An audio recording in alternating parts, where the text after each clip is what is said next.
Hello दोस्तों, welcome to our channel Srishti classes भाई राजेश चौधरी। दोस्तों आपका जुड़ने के लिए बहुत बहुत धन्यवाद। जय श्री श्याम। दोस्तों आज मैं बात करने वाला हूं आपके एक बहुत बड़े भ्रम को लेकर। आपके मन में है कि गुरुजी हमें मास्टर तो बनना है, कहीं ना कहीं तृतीय श्रेणी भर्ती परीक्षा में हमें लगना तो है या पदस्थापित तो होना है, थर्ड ग्रेड का मास्टर तो बनना है, लेकिन गुरुजी तैयारी किस प्रकार से करें। कहीं ना कहीं आपके मन में ये बहुत बड़ा असमंजस है कि आगामी जो रीट एग्जाम होगी उसका पैटर्न क्या हो सकता है। तो दोस्तों यहां पर मैं बात करने वाला हूं आगामी रीट एग्जाम का पैटर्न क्या हो सकता है और रीट 2024 की क्या रूपरेखा रहने वाली है।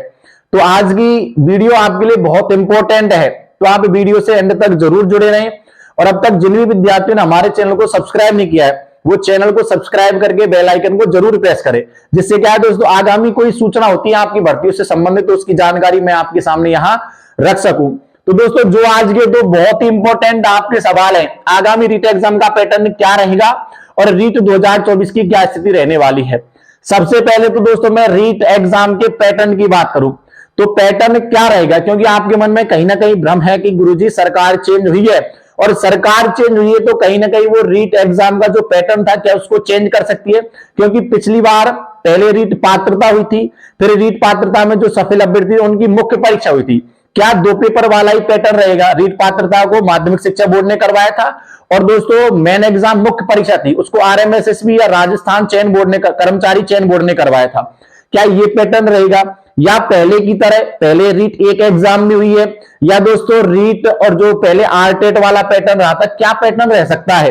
तो मैं यहां आपके सामने एकदम डिटेल से बात करने वाला हूं तो आप समझना चीजों को। सबसे पहले तो मैं बात करूं साहब ये रीट है ये कहां से है या रीट की प्रक्रिया कब चालू हुई। तो सबसे पहले ये जो टीचर वाली थर्ड ग्रेड की जो भर्ती थी ना, ये दोस्तों मैं 2011-12 से बात करूं, अध्यापक भर्ती 2012-13 से बात करते हैं दोस्तों, ये हुई थी आरटेट पर आधारित। ये किस पर हुई थी साहब? आरटेट पर आधारित हुई थी। और आरटेट कब हुए? एक दो हुआ था 2011 में और एक हुआ था 2013 में। 2011 वाली आरटेट की परीक्षा हुई थी 2012-13 में। अब इसमें भी क्या होता है, इसके बाद दोस्तों एक एग्जाम और होती थी जो पंचायती राज विभाग के द्वारा, कौन सी एग्जाम होती थी उसको मैं बताऊंगा।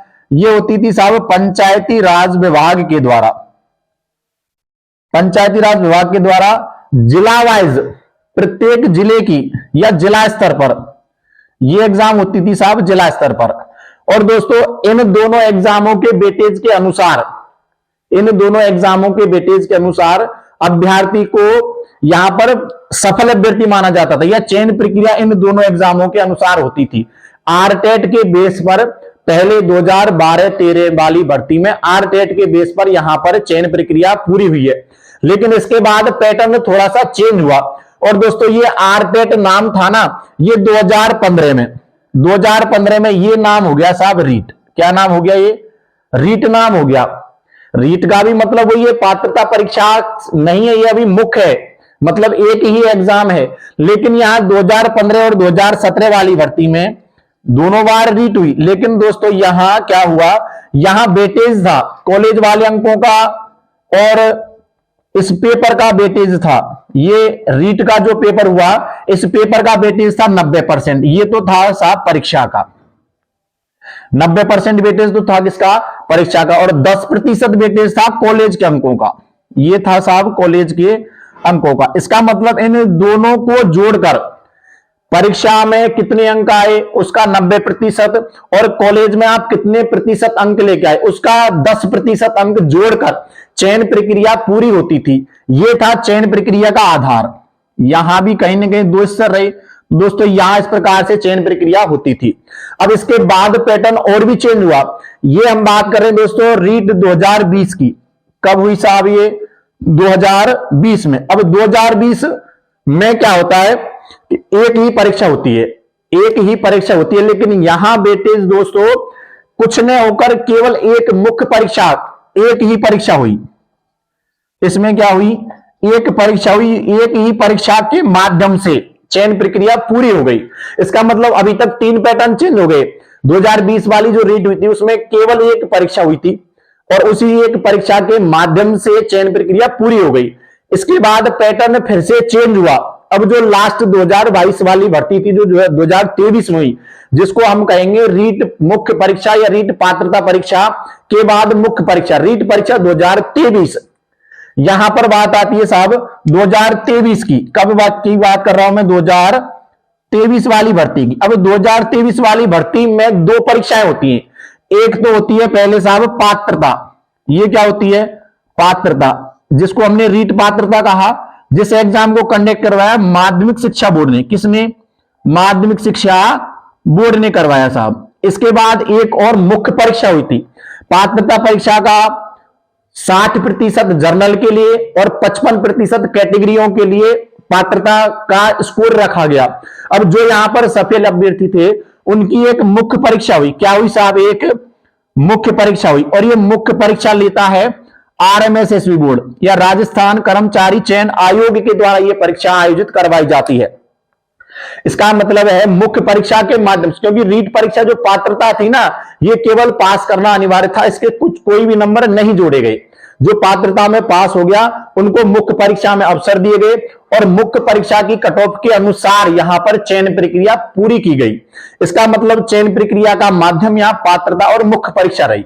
अब दोस्तों आपको पता है जो है इलेक्शन होने के बाद सरकार चेंज हो चुकी है, और सरकार चेंज होने पर आपके मन में जो सवाल उठ कर आता है, क्या गुरुजी पैटर्न कौन सा रह सकता है या पैटर्न चेंज होगा क्या? अभी हमने 4 पैटर्न देख लिए दोस्तों। कहीं ना कहीं आरटेट के माध्यम से, परीक्षा के माध्यम से, एक ही परीक्षा भी हुई और दोस्तों पात्रता भी हुई और मुख्य परीक्षा भी हुई। लेकिन अब ये चारों पैटर्नों में से आखिरकार हम किसको अप्लाई करें दोस्तों? क्योंकि यहां सिलेबस का थोड़ा सा, इनमें तो लगभग जो 3 पैटर्न थे इनमें लगभग सिलेबस का सेम है, लेकिन ये मुख्य परीक्षा का जब यहां पर मुख्य परीक्षा जब आयोजित होती थी पिछली बार, तो यहां पर जीके वाला पोर्शन को बढ़ा दिया गया। जैसे यदि कोई एसएस बैकग्राउंड से या जिन्होंने बीए किया है उनके लिए मुख्य परीक्षा में पहले भी जीके थी पात्रता में और मुख्य में भी जीके रही। लेकिन कहीं ना कहीं जैसे बीएससी है, जिन्होंने साइंस मैथ से देना चाह रहे हैं, तो इनके लिए क्या जीके वाला पोर्शन बढ़ा दिया गया। अब जीके वाला पोर्शन बढ़ाने के साथ साथ शैक्षिक प्रतिबंध नहीं बढ़ा दिया गया, तो कहीं ना कहीं दोस्तों ये वाले सेगमेंट बढ़ाए गए। अब जब ये शैक्षिक परिदृश्य बढ़ाया गया तो ये बढ़ाए गए तो कहीं ना कहीं सिलेबस बढ़ गया और इनकी जो मुख्य जो विषय थे उनका कहीं ना कहीं अंकवार में कमी हुई। अब दोस्तों यहां पर हम बात करें तो ये जो सिलेबस है कि पात्रता का पढ़े कि मुख्य परीक्षा का पढ़े, या साहब अगर 2 एग्जाम होंगी तो दोनों पढ़ना है, और यदि एक ही परीक्षा हुई तो केवल हमारे पास पात्रता का सिलेबस है, तो आगे क्या रूपरेखा रहे हमारी तैयारी की, तो उसी की मैं यहां पर दोस्तों चर्चा करने वाला हूं। ये सारी चीजें आपकी समझ में आनी चाहिए कि किस प्रकार से ये पैटर्न आगे बढ़ा है। अब दोस्तों मैं यहां पर बात करने वाला हूं, ये आरटेट तो शायद ही हो सकती है, लेकिन यदि रीट के माध्यम से ही परीक्षा होती है तो दोस्तों अभी हमारे मन में 2 पैटर्न हैं। 2 पैटर्न कौन से हैं साहब? रीट परीक्षा को लेकर केवल 2 पैटर्न अप्लाई हो सकते हैं। संभावना है या तो एक ही पेपर हो सकता है, क्या हो सकता है साहब? एक पेपर हो सकता है और इस पेपर का 90% रेशो रह सकता है और 10% रेशो कॉलेज वाले अंकों का रह सकता है। या तो ये वाला पैटर्न अप्लाई हो सकता है, या दोस्तों एक पात्रता परीक्षा हो सकती है। पहले क्या हो सकती है साहब? एक पात्रता परीक्षा और इसके बाद एक मुख्य परीक्षा आयोजित हो सकती है। ये दोनों ही यहां पर कोई सा भी पैटर्न अप्लाई हो सकता है, लेकिन अभी यहां पर स्थिति कुछ भी नहीं कहा जा सकता। जब तक नोटिफिकेशन नहीं आ जाता या हमारे सामने इससे संबंधित कोई सूचना नहीं आ सकती तब तक हम कुछ नहीं कहेंगे। लेकिन यहां अब हम केवल वर्तमान वाली स्थिति को लेकर चले तो वर्तमान परिप्रेक्ष्य में अभी ये वाला पैटर्न है। कहीं ना कहीं वर्तमान परिप्रेक्ष्य में इसका मतलब जो विगत भर्ती हुई है उसमें तो यही वाला पैटर्न था। अब दोस्तों इसमें भी देखें हम तो देखो पात्रता का सिलेबस यहां भी यही है और एक पेपर में यही रीट वाला सिलेबस था। तो कहीं ना कहीं जो पहली परीक्षा का सिलेबस है ये तो सेम है, लेकिन यहां मुख्य परीक्षा के सिलेबस को लेकर बात आती है।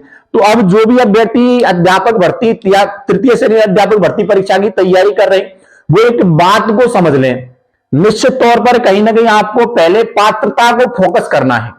अब मैंने बताया ना किस प्रकार से पढ़ाई करें, तो आपको सबसे पहले दोस्तों पात्रता परीक्षा की तैयारी करनी चाहिए। अब पात्रता परीक्षा का यदि आपका सिलेबस पूरा 100% कंप्लीट है, इसका मतलब यदि आपने पात्रता परीक्षा का पूरा 100% सिलेबस कंप्लीट कर लिया है तो इसके बाद आप मुख्य परीक्षा की तरफ जा सकते हैं। मुख्य परीक्षा का सिलेबस देखने से पहले आपको पूरी तरीके से पात्रता को कवर कर लेना है, क्योंकि यदि एक परीक्षा होती है तो भी यही सिलेबस है, और यदि पात्रता और मुख्य परीक्षा होती तो भी तो पहले पात्रता करनी पड़ेगी। और दोस्तों यहां पर इसके बाद आप मुख्य परीक्षा का सिलेबस और भी आसानी से पढ़ सकते हैं। लेकिन माइंड में सबसे पहले तो आपको यह बैठा लेना है कि भ्रम है ना, उस भ्रम को दूर करो। निश्चित तौर पर आपको सबसे पहले पात्रता की परीक्षा के लिए प्रिपेयर्ड होना है, और वो जो सिलेबस है पात्रता की परीक्षा का उसका मैं यहां पर और आपके सामने चर्चा कर लूंगा। लेकिन आपको पात्रता की परीक्षा का जो सिलेबस है एकदम कंप्लीट करके चलना है, जिससे आप एक स्टेप आगे रहेंगे। जब भी कोई नोटिफिकेशन आता है तो आपके सामने कहीं ना कहीं दो ही स्थितियां देखने को मिलेंगी।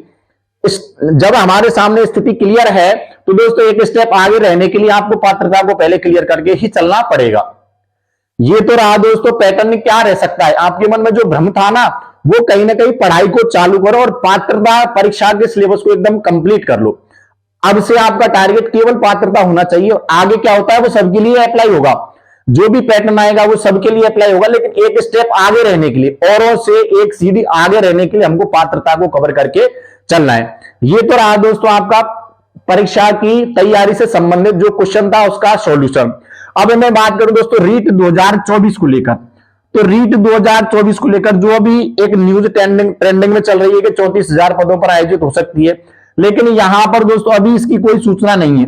2024 में रीट संभवतः हो सकती है और लगभग 35,000 पदों पर हो सकती है। ये मैं एक वीडियो में और बता चुका हूं, लगभग 35,000 पदों पर एक रीट आयोजित हो सकती है। पूरे चांस है कि 2024 में इसका नोटिफिकेशन आ जाएगा। तो आपको आज से ही अपनी तैयारी को प्रारंभ कर देना है दोस्तों। कहीं ना कहीं यदि सफल अभ्यर्थी बनना है तो आपको प्रयास करना होगा, क्योंकि पढ़ना तो पड़ेगा, ये तो निश्चित है, पढ़ना तो पड़ेगा। यदि पढ़ोगे नहीं तो बढ़ोगे नहीं।